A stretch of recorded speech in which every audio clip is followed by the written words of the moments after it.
In the world of art, there is an Italian word for what Caravaggio is doing in this painting. It's called chiaroscuro. It is an intentional contrast between deep shadows and piercing light.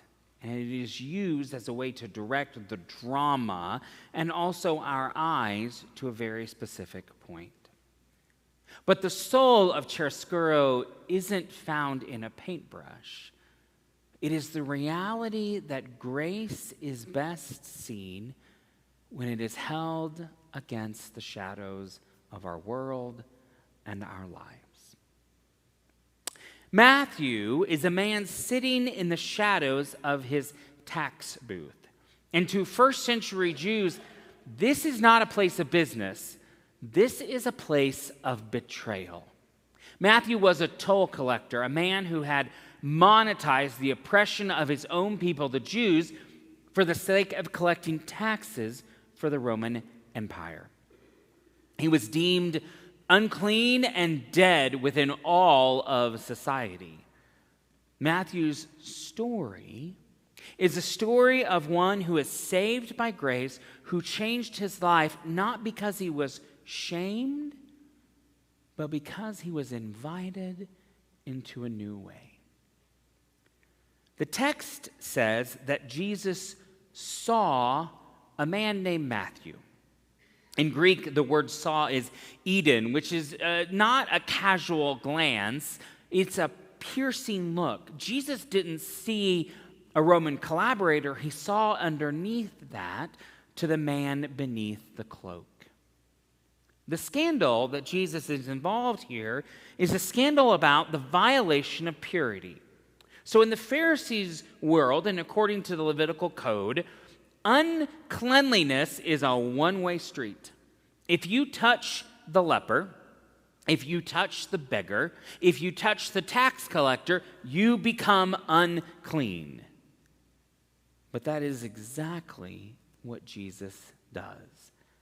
And Christ's holiness is then contagious. Christ doesn't become unclean in Matthew's sin. Matthew is awakened in Jesus' invitation.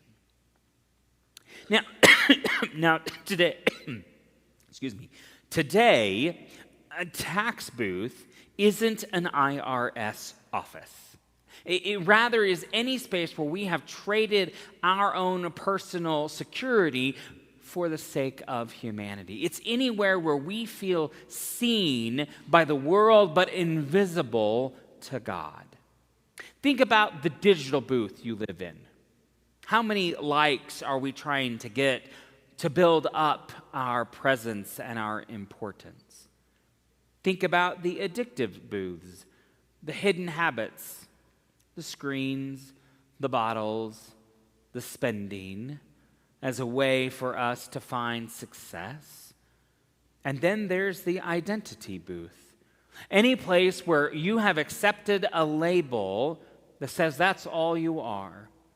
Divorced, addict, failure, different.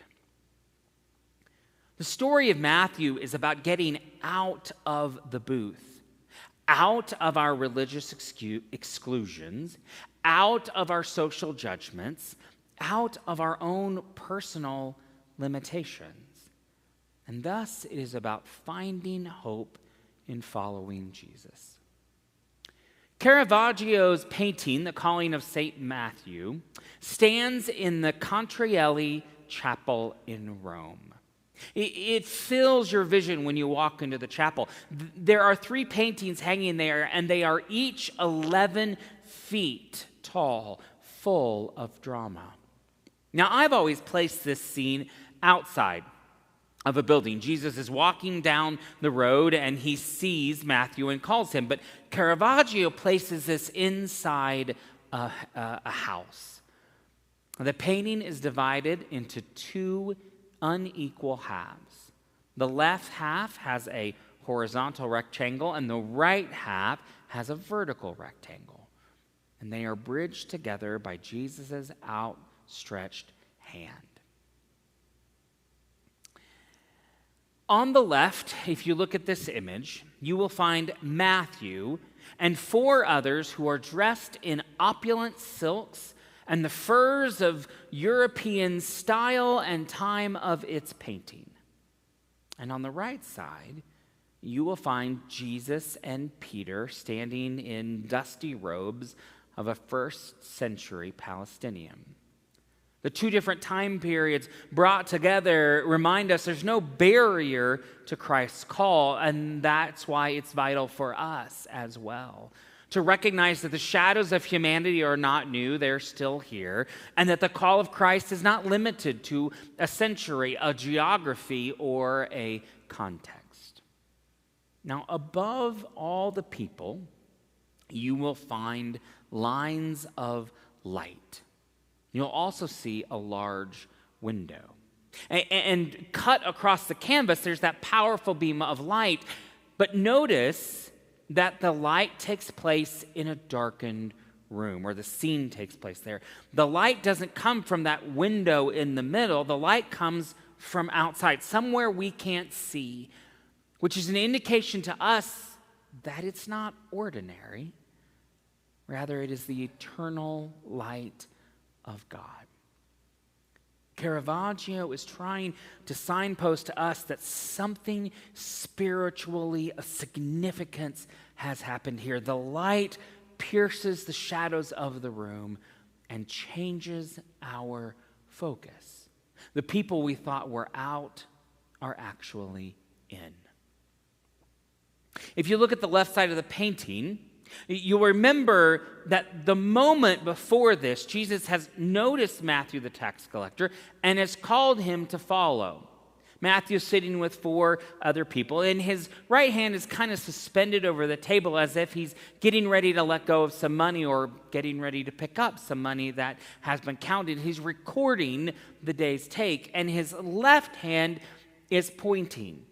Maybe it's pointing to himself, wondering if Jesus really means him, or does Jesus mean those 2? Matthew's expression is astonishment that God's light would rest on him.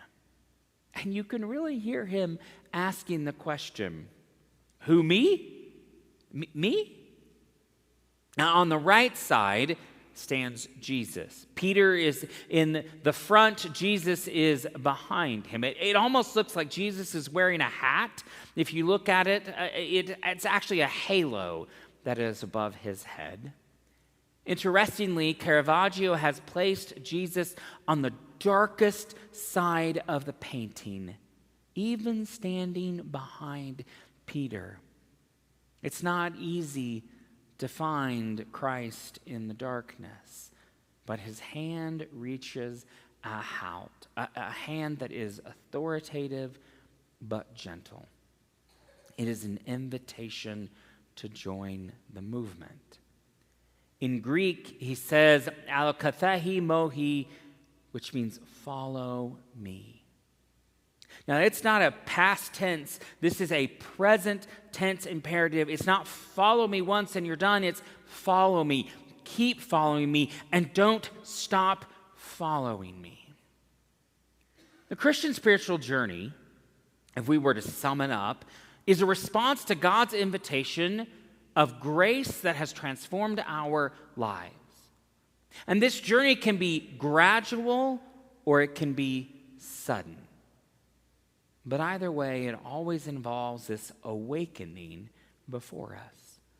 The Bible records many conversions. Some involve fire, tornado, or floods.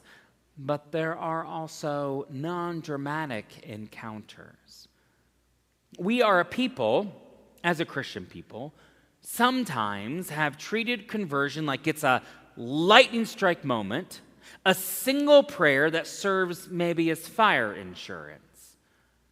But the gaze of God on this particular person suggests something much more intentional is the invitation we are offered. Some Christians really focus heavily on the lightning strike moment. They see that singular act of awareness as what is most critical for faith.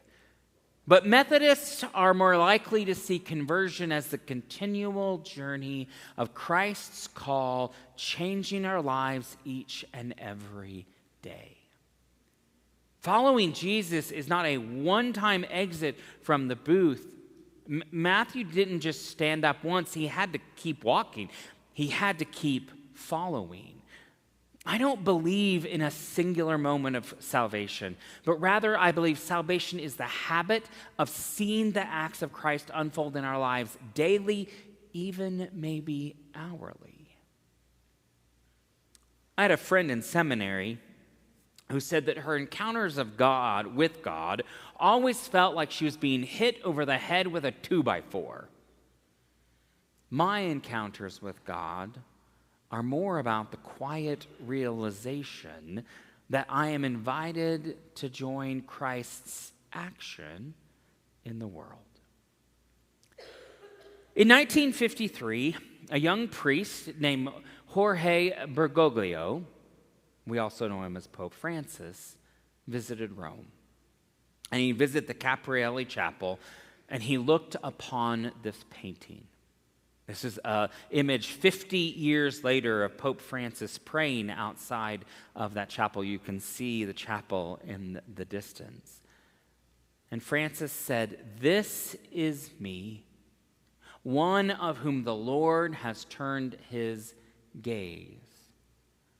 It is the moment, Francis described it, of irresistible possibility.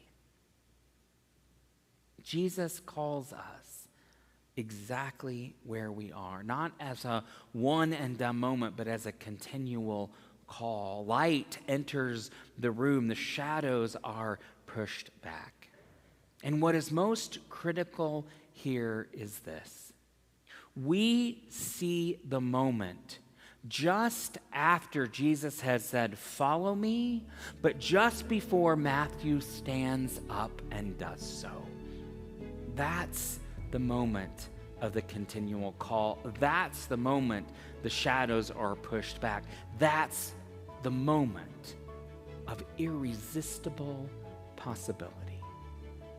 The question for us is, will we stay at the table or will we follow the light? Let us pray.